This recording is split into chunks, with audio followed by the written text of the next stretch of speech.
আমি অমিত আছি তোমাদের সঙ্গে, আর তোমরা শুনছো ভৌতিক কথা। কিছু অনুভূতি এমন যা তোমাদেরও হতে পারে।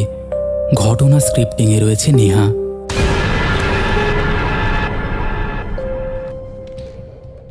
Welcome back. কেমন আছো বন্ধুরা? আশা করছি প্রত্যেকে ভালো আছো আর শুনতে চলে এসেছো তোমাদের অতি পছন্দের চ্যানেল, অতি পছন্দের পরিবার, ভৌতিক কথা।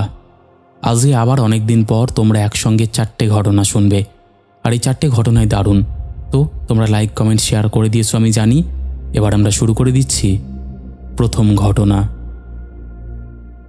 দাদা নমস্কার।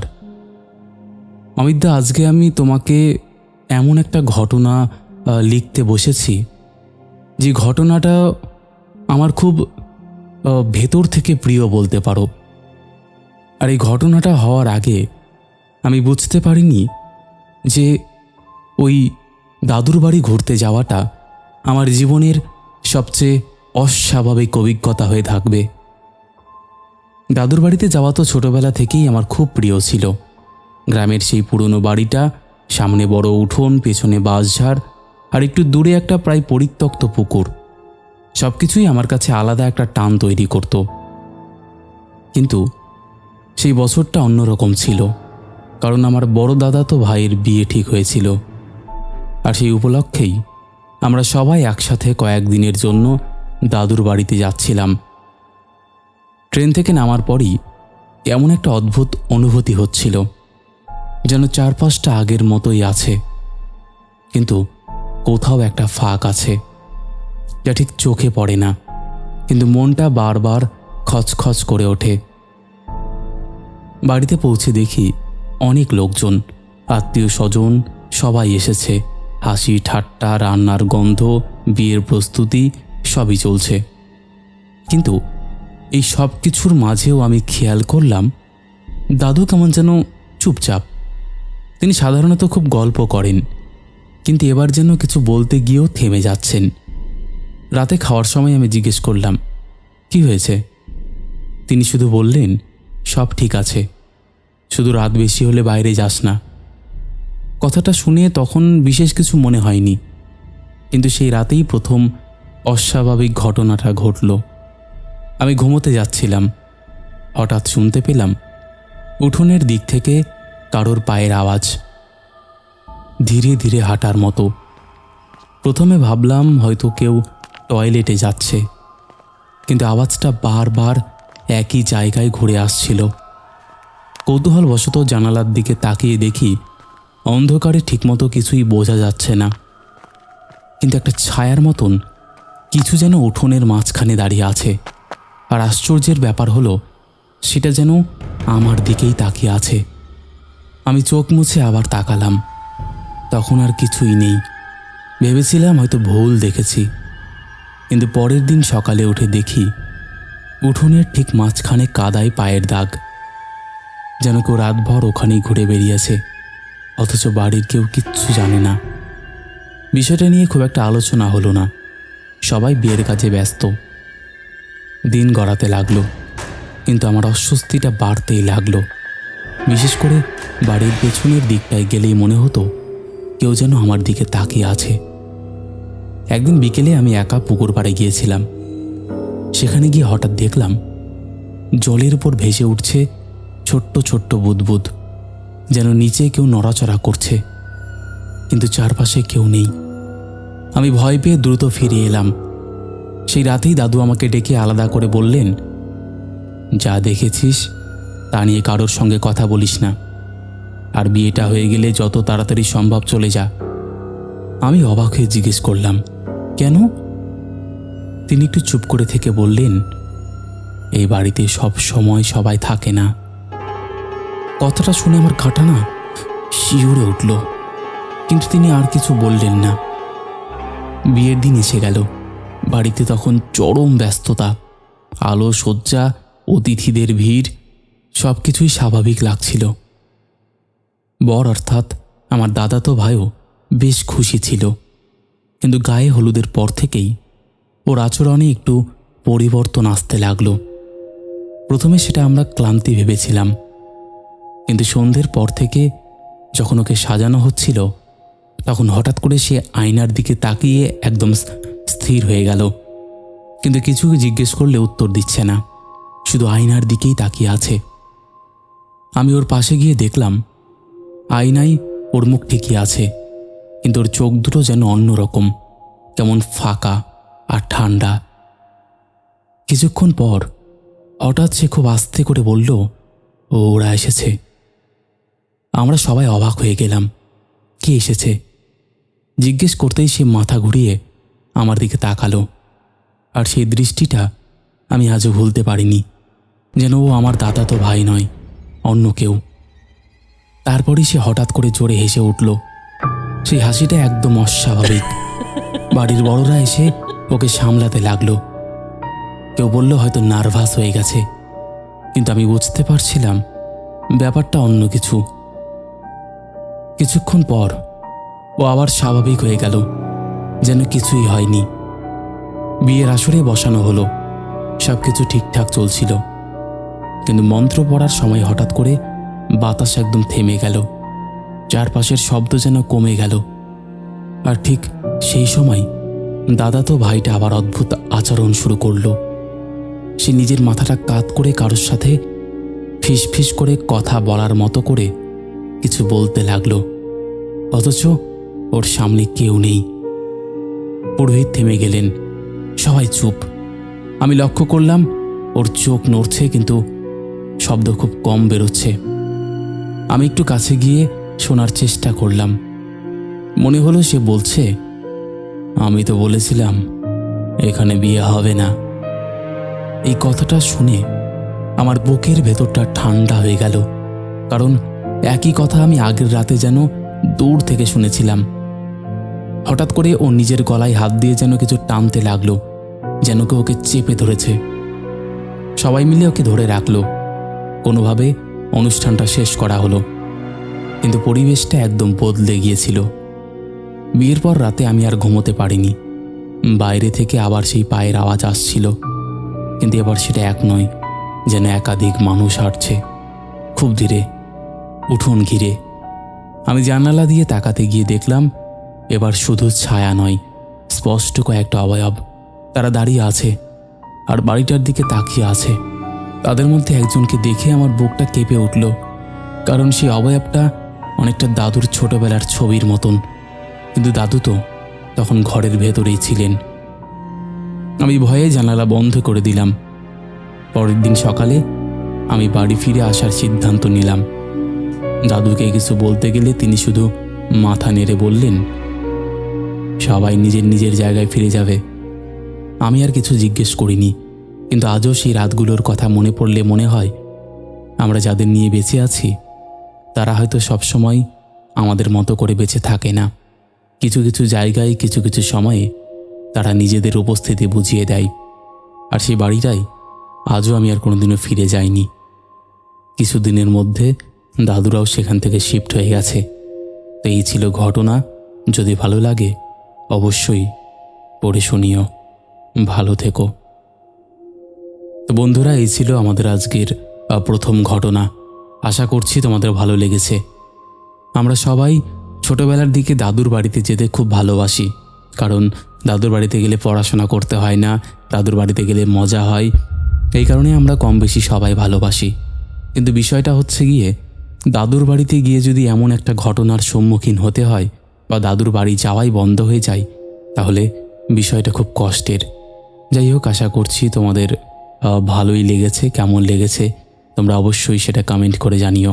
তোমরাও যদি এমন ঘটনা শেয়ার করতে চাও তাহলে অবশ্যই আমাদের সাথে কন্ট্যাক্ট করতে পারো। আমাদের সাথে কন্ট্যাক্ট করা একদম ইজি। আমাদের হোয়াটসঅ্যাপ নাম্বার থেকে শুরু করে সমস্ত সোশ্যাল মিডিয়ার লিংক তোমরা ডেসক্রিপশন সেকশানে পেয়ে যাবে। তো আর দেরি কিসের, তোমরা কন্ট্যাক্ট করে নিও। চলো আর কথা না বাড়িয়ে এবার আমরা শুরু করে দিচ্ছি পরের ঘটনা। দাদা, আমি তুষার।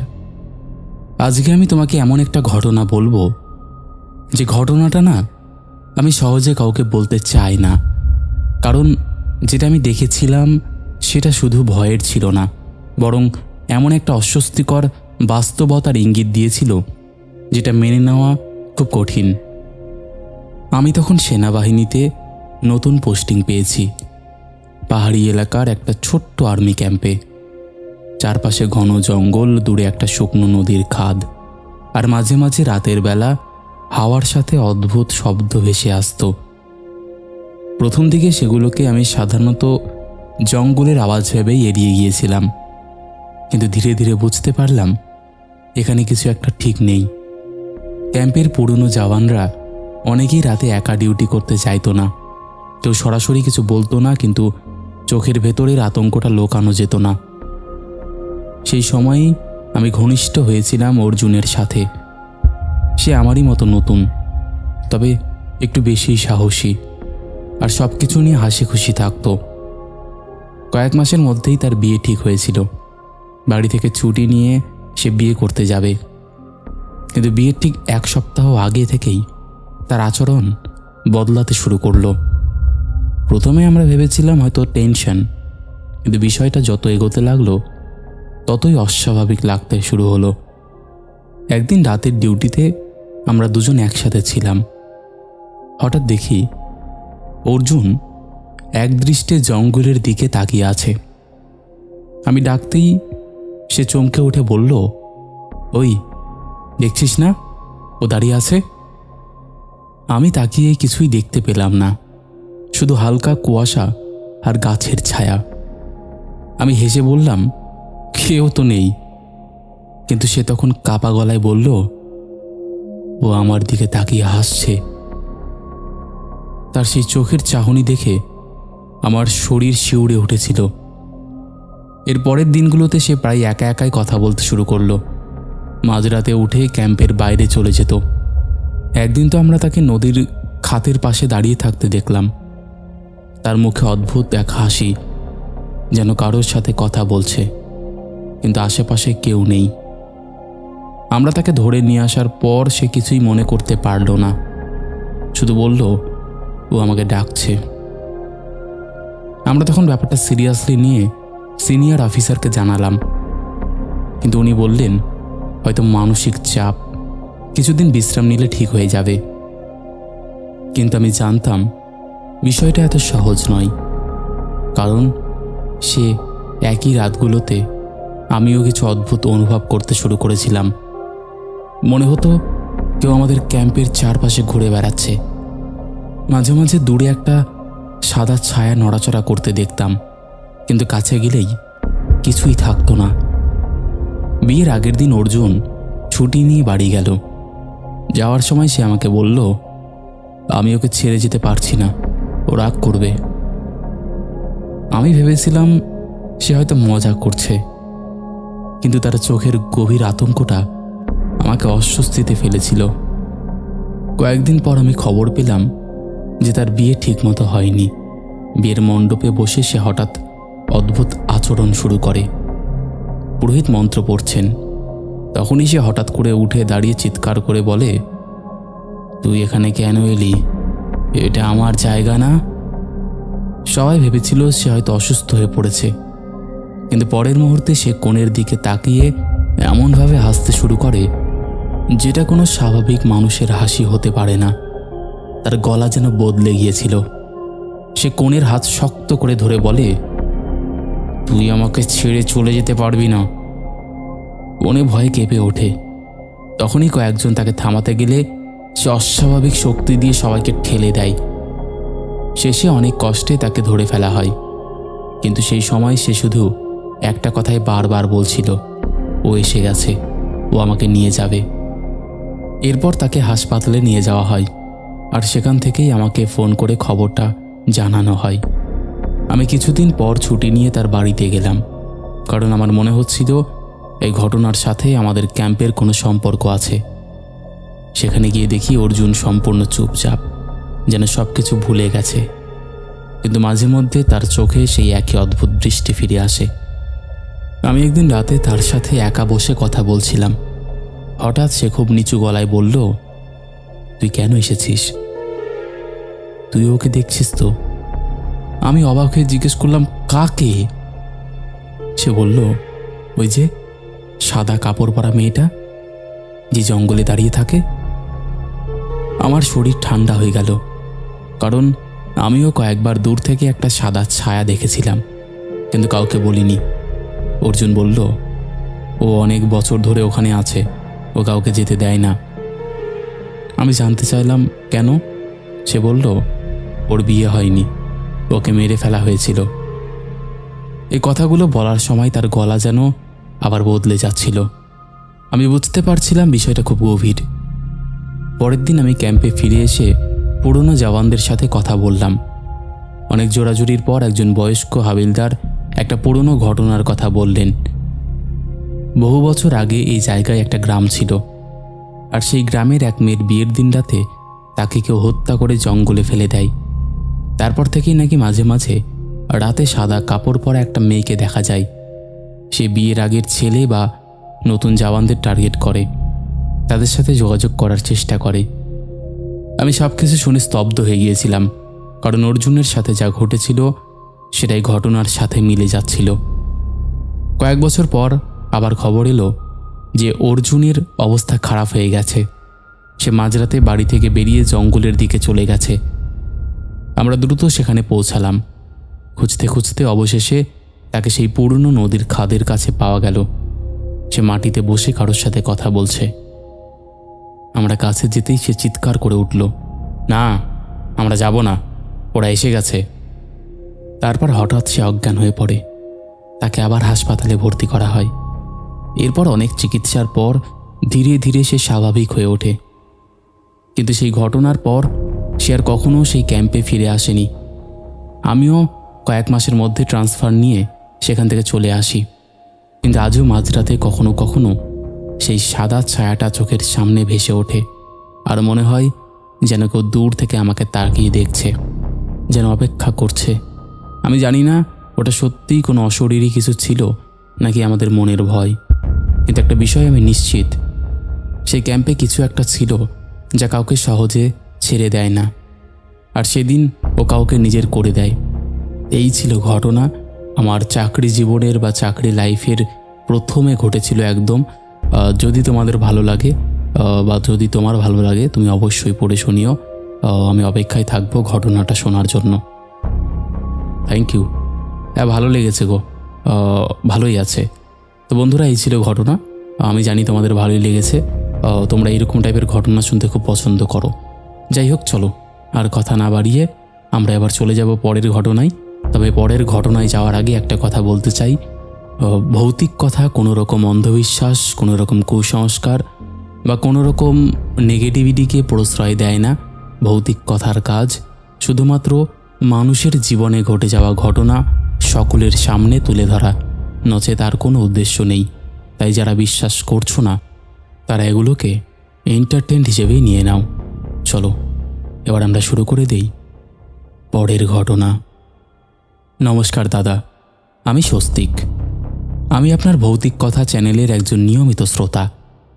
আজ আপনাকে আমার জীবনের এক অবিশ্বাস্য অথচ সত্য ঘটনা পাঠাচ্ছি। পরশু রাত, তখন প্রায় 1:15। লোডশেডিংয়ের কারণে পুরো গ্রাম ঘুটঘুটে অন্ধকারে ডুবেছিল। সেদিন আমার বাবা বাড়িতে ছিলেন না, কাজের প্রয়োজনে বাইরে গিয়েছিলেন। বাড়িতে শুধু আমি আর আমার মা। মা তখন পাশের ঘরে গভীর ঘুমে। আমি একখানা মোমবাতি জ্বালিয়ে বাথরুমে গিয়েছিলাম। বাইরে কোনো হাওয়া ছিল না, অথচ জানলার ওপারে আমাদের 13 বছরের পুরনো আম গাছটার ডালগুলো যেন অস্বাভাবিকভাবে নড়ছিল। হঠাৎ আমি শুনতে পেলাম বাথরুমের দরজার ঠিক ওপাশ থেকে খুব ধীর গতির একটা শব্দ, ঠিক যেন কেউ দরজার হাতলটা খুব আলতো করে ঘোরাচ্ছে। এক মুহূর্তের জন্য মনে হলো কেউ দরজার বাইরে দাঁড়িয়ে আছে, কিন্তু কোনো নিঃশ্বাসের শব্দ বা পায়ের আওয়াজ ছিল না। আমি ভয়ে দাঁড়িয়ে থাকলাম। সাহস সঞ্চয় করে দরজাটা ঝটকা দিয়ে খুললাম। বারান্দাটা একেবারে ফাঁকা, কিন্তু অদ্ভুত ব্যাপার হলো দরজার সেই স্টিলের হাতলটা একেবারে বরফের মতো ঠান্ডা হয়ে গিয়েছিল। মনে হচ্ছিল কেউ ফ্রিজ থেকে হাত বের করে ওটা ধরেছিল। সবচেয়ে ভয়ঙ্কর দৃশ্যটা দেখলাম পরদিন সকালে। আমি যখন জানলা দিয়ে বাইরে তাকালাম, দেখলাম আমাদের সেই বিশাল আম গাছটার একটা ডাল, যেটা বাথরুমের জানলার ঠিক সামনে ছিল, সেটা একেবারে পুরো কালো হয়ে গেছে। অথচ সেদিন কোনো বজ্রপাত বা আগুন লাগার ঘটনা ঘটেনি।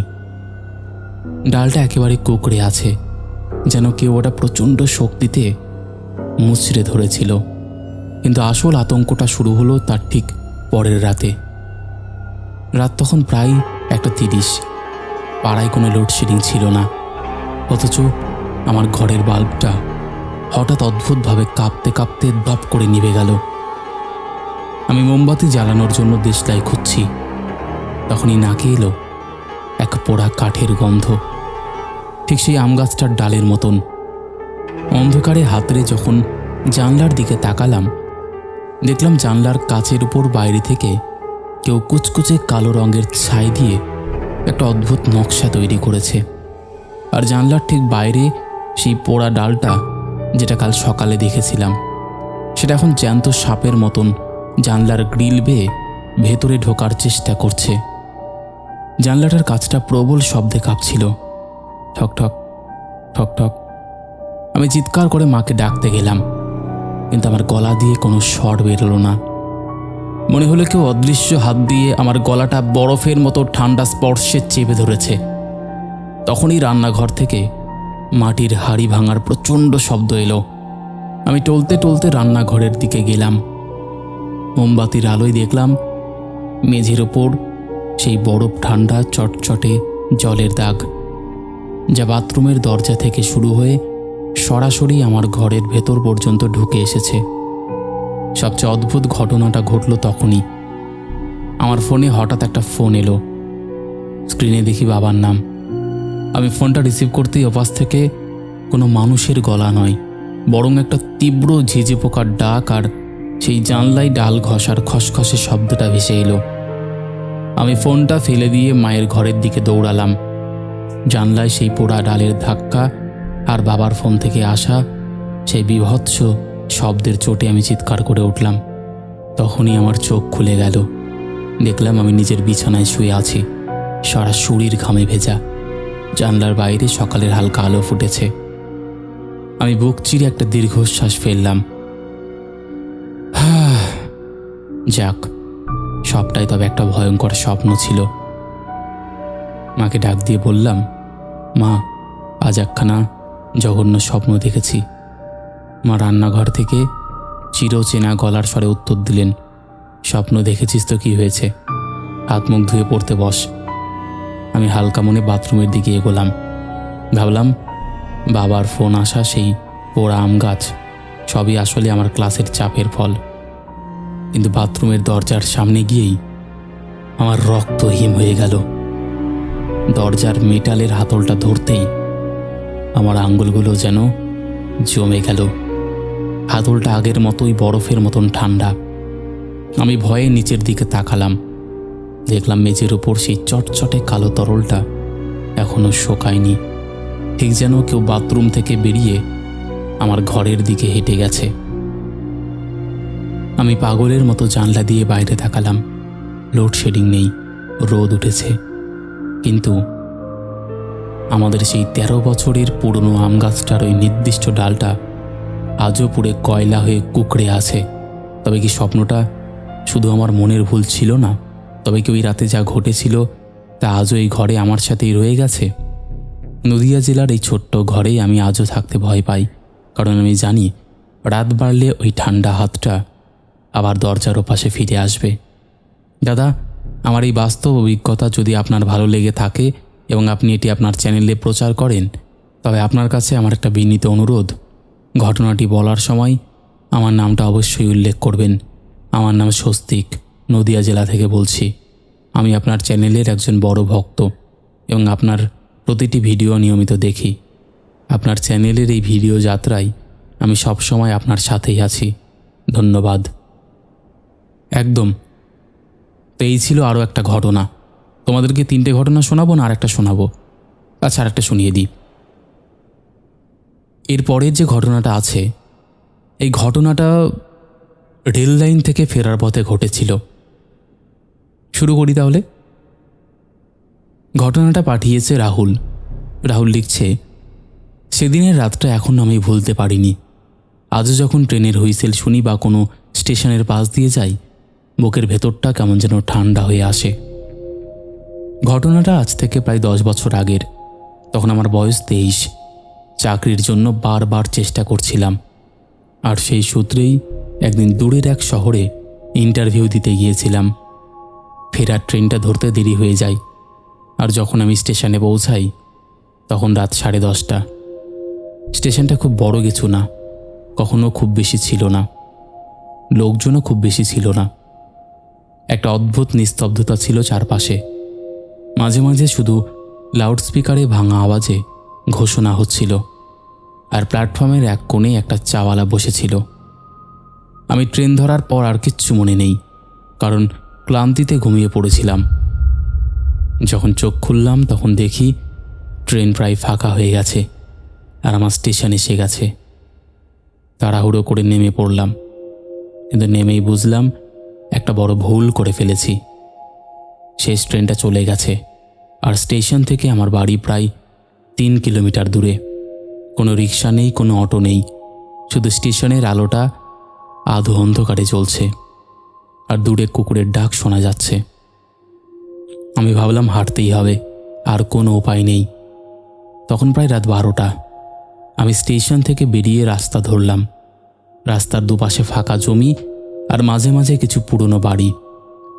হাওয়াটা কেমন ঠান্ডা ছিল, আর মনে হচ্ছিল কেউ যেন আমার পেছন পেছন আসছে, কিন্তু ফিরে তাকালে কারোরই দেখা যায় না। কিছু দূর যাওয়ার পর একটা ছোট্ট মোড়ে এসে দাঁড়ালাম। সে সময় দেখলাম একটা লোক রাস্তার ধারে বসে আছে, মাথা নিচু করে। আমি ভেবেছিলাম হয়তো কোনো ভিখারি বা পথচারী, কিন্তু কাছে যেতেই লোকটা মাথা তুলে তাকালো। তার চোখ দুটো অদ্ভুত, যেন অনেক দিন ঘুমায়নি। সে হেসে বলল, কোথায় যাচ্ছ এত রাতে? আমি একটু ভয় পেলেও বললাম, বাড়ি যাচ্ছি। সে আবার বলল, এই রাস্তা দিয়ে যেও না, অন্য রাস্তা ধরো। আমি অবাক হয়ে বললাম, কেন? সে কিছু না বলে শুধু হেসে দিল। সেই হাসিটা আজও আমার কানে বাজে। আমি আর কিছু না বলে হাঁটতে শুরু করলাম, কিন্তু কয়েক পা যাওয়ার পর হঠাৎ মনে হলো লোকটা যেন আমার ঠিক পিছনেই হাঁটছে। আমি ঘুরে তাকাতেই দেখি কেউ নেই। তখন দেখি বুকের ভেতরটা ধকপক করতে লাগলো। একটু এগিয়ে একটা পুরনো ব্রিজ পড়ে। সে ব্রিজটা পার হলেই আমার পাড়ায় ঢোকা যায়, কিন্তু ব্রিজে ওঠার আগে আমার সেই লোকটার কথা মনে পড়ল। আমি থেমে গেলাম, কিন্তু তারপর নিজেকে বুঝিয়ে বললাম, এত কিছু ভাবার কিছুই নেই, আর এগিয়ে গেলাম। ব্রিজের মাঝখানে পৌঁছতেই হঠাৎ শুনতে পেলাম পেছন থেকে পায়ের শব্দ, একদম স্পষ্ট। আমি থেমে গেলাম, শব্দটাও থেমে গেল। আবার হাঁটলাম, আবার সেই শব্দ। এবার সাহস করে ঘুরে তাকালাম, কিন্তু কেউ নেই, শুধু দূরে স্টেশনের আলোটা দেখা যাচ্ছিল। আমি তখন প্রায় দৌড়ে ব্রিজটা পার হলাম। ব্রিজ পার হতেই একটা অদ্ভুত জিনিস ঘটল। রাস্তার ধারে একটা বাড়ি থেকে বিয়ের সানাই বাজছে, আলো জ্বলছে, লোকজনের গলা শোনা যাচ্ছে। আমি একটু অবাক হলাম, কারণ এত রাতে বিয়ে। তবে গ্রামে এমন হয়।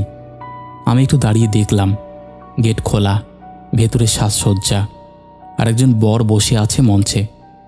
কিন্তু কিছু একটা অদ্ভুত ছিল।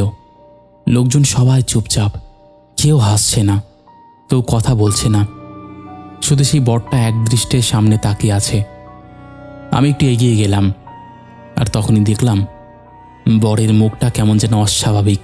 চোখ দুটো বড় বড় করে খোলা, ঠোঁট শুকিয়ে গেছে, আর সে হঠাৎ করেই নিজের গলায় হাত দিয়ে চেপে ধরেছে, যেন কেউ তাকে শ্বাসরোধ করছে।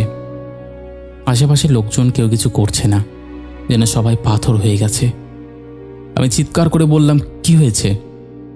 কিন্তু কেউ উত্তর দিল না। হঠাৎ সেই বরটা আমার দিকে তাকিয়ে একদম অন্য গলায় বলল, তুই কেন ফিরে এলি? আমার শরীর ঠান্ডা হয়ে গেল। আমি বললাম, কি বলছেন? সে আবার বলল, তুই তো ব্রিজেই শেষ হয়ে যাওয়ার কথা, তুই এখানে কিভাবে এলি? আমার মাথা ঘুরতে লাগলো।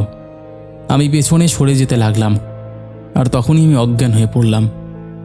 আমার পা কাঁপছিল। আমি দৌড়ে পালাতে গেলাম, কিন্তু হঠাৎ দেখি চারপাশ একদম অন্ধকার, কোনো আলো নেই, কোনো বাড়ি নেই। আমি আবার সেই ব্রিজের ওপর দাঁড়িয়ে আছি, আর নিচে তাকাতেই দেখি একটা ভিড়, লোকজন জড়ো হয়েছে। আমি কোনো ক্রমে নিজের শরীরের সমস্ত শক্তি দিয়ে দৌড়তে শুরু করলাম। দৌড়তে দৌড়তেও আমার মনে হচ্ছিল যে আমার পেছনে কেউ আছে। আমি প্রাণপণে দৌড়চ্ছি। একটা সময় পরে আমি বাড়ির কাছে পৌঁছালাম। বাড়িতে ঢুকে ধরাম করে গেট লাগিয়ে দিলাম। মোটামুটি 7 দিন আমার প্রচণ্ড জ্বর ছিল। আমার সঙ্গে সেটা কি ঘটেছিল আমি কিছুই যুক্তি দিয়ে মেলাতে পারছিলাম না। তারপরে কয়েকদিন পরে আমি শুনতে পেলাম মাঝে মাঝে ওই ব্রিজে নাকি এমন হয়। সেখানে এমন একটা কিছু আছে যেটাকে তাড়ানো যায় না। গ্রামের লোকেরা এর আগেও বারবার চেষ্টা করেছিল তাকে তাড়ানোর, কিন্তু পারেনি। সেখানে এমন একটা কিছু আছে যে ঠিক এইভাবেই হ্যালুসিনেট করিয়ে সবাইকে মেরে ফেলে। কিন্তু আমার ভাগ্য সেদিন খুব ভালো ছিল যে আমি বেঁচে ফিরেছি। এই ছিল ঘটনা। যদি ভালো লাগে অবশ্যই পড়ে শুনিও অমিতদা। ঘটনার কিন্তু এক শিকেও মিথ্যা না, বা এক শিকেও আমি বাড়িয়ে বলছি না, একদম সত্য ঘটনা এটা। শুনিও অবশ্যই, একদম। তো এই ছিল আমাদের আজকের জমজমাট একটি এপিসোড, 4টে ঘটনার এপিসোড, যেটা তোমরা খুব পছন্দ করো। তোমাদের কেমন লেগেছে অবশ্যই তোমরা জানিও। তো আর একদম কথা বাড়াবো না, এবার আমরা শুরু করে দেব পরের ঘটনা। শেষের এপিসোডে ফার্স্ট কমেন্ট করেছে সুশান্ত সাহা, সেকেন্ড কমেন্ট করেছে DJ blogger Anish, third comment করেছে চুমকি ঘোষ। 3 জনেই লাভ লাভ রিয়াক্ট দিয়েছে। তারপরে কমেন্ট করেছে সুরজিৎ, বৈষ্ণবী দেবী দাসী, আরমান খান, সুমন্তী সরকার, রিঙ্কু দে, তন্ময়, প্রশান্ত মোদক, অনন্যা ভৌমিক, সুদীপ, অঞ্জলি মণ্ডল, সৌমিত্র চরণ, এসকে আরাফুল হোসেন, মৌবনী মুখোপাধ্যায়, সুদীপ্ত ব্যানার্জি, সৌমিত্র চরণ। তারপরে কমেন্ট করেছে পৌলমী রায় চৌধুরী, কবিতা সরকার, সুদীপ্ত ব্যানার্জি, সোমা দাস, পূর্ণ ঘোষ, সুমন্ত দাস, সঙ্গীতা মজুমদার, মিষ্টি পাখি লিখেছে পড়াশোনায় হিমশিম দশা কাটিয়ে চলে এলাম হাড়হিম করা ঘটনা শুনতে। দাদা তোমার পদবী কে? আমার পদবী মহন্ত। তারপরে কমেন্ট করেছে মলি পাল, জবা দেবী লিখেছে হ্যালো অমিতদা, আমি ডানকুনি থেকে জবা চক্রবর্তী বলছি। আমি আর আমার বর সুজন চক্রবর্তী, আমরা দুজনেই আপনার ঘটনাগুলো শুনছি। আমার বরের নামটা নেবেন প্লিজ, ওর নাম সুজন। হ্যালো সুজন। তারপরে কমেন্ট করেছে সৌরভ ঘোষ, লিখেছে দাদা তুমি জঙ্গলের ঘটনা শুনিও দাদা প্লিজ, তোমার কাছে রিকোয়েস্ট। আমি সৌরভ ঘোষ, আমি তোমার ঘটনা ব্যারাকপুর থেকে শুনছি। একদম যেরকম ঘটনা আসে সেরকমই শুনিয়ে যাই গো তোমাদের। তারপরে কমেন্ট করেছে সাথী, আকাশ দণ্ডপাঠ, অন্তিম স্যাড মোমেন্ট, রঞ্জিত অধিকারী, মধু। দারুণ লাগছে দাদা, আমার নাম গুড্ডু আর আমি ক্লাস 6-এ পড়ি। একদম। তারপরে কমেন্ট করেছে সুমন্ত দাস, স্টাইলিশ অজয়, আশিক শেখ, পূর্ণ ঘোষ, রুমা মান্না, বিথিকা মণ্ডল, সুতৃষ্ণা রয় লিখেছে হাই দাদা কেমন আছো, আমার নামটা একবার হাই করে বলো। হ্যালো সুতৃষ্ণা। তারপরে কমেন্ট করেছে অনন্যা কর্মকার, লিখেছে দাদা কেমন আছো, আমি হুগলি থেকে শুনছি, আমার নামটা একবার হাই করে বলো। হ্যালো অনন্যা। তারপরে বাংলাদেশ থেকে কমেন্ট করেছে তামিম, লিখেছে কেমন আছো অমিতদা? ভালো আছি গো, তুমি কেমন আছো? তারপরে কমেন্ট করেছে সুমিত ঘোষ, লিখেছে ভূতের রাজ্যে হারিয়ে যেতে চলে এসেছি দাদা। একদম। তারপরে আরও কমেন্ট করেছে সৌরভ ঘোষ, সমীর সরকার, অমিতা ঠাকুর, লিখেছে শুনতে চলে এসেছি তোমার সুমধুর কণ্ঠে সত্যি ভূতের ঘটনা শুনতে। একদম। তারপরে কমেন্ট করেছে মৌবনী মুখোপাধ্যায়, মলয় চক্রবর্তী, সোনু, অভিজিৎ দাস, আকাশ দণ্ডপাঠ, আদিবা মিম, দেবাশিস পণ্ডিত, লিখেছে দাদা তোমার ভয়েসে ঘটনাগুলো জাস্ট অসাম, থ্যাংক ইউ। বৈষ্ণবী দেবী দাসী লিখেছে ঘটনার হেডিং দেখি মনে হচ্ছে ইউনিক হবে, দারুণ জমজমাট হতে চলেছে। একদম। এইরকম অসংখ্য প্রিয় মানুষেরা আমাদের শেষের এপিসোডে কমেন্ট করেছে, যাদের কমেন্ট আমি আর চাইলেও পড়তে পারছি না। তো আজকের মতন এখানেই শেষ করছি।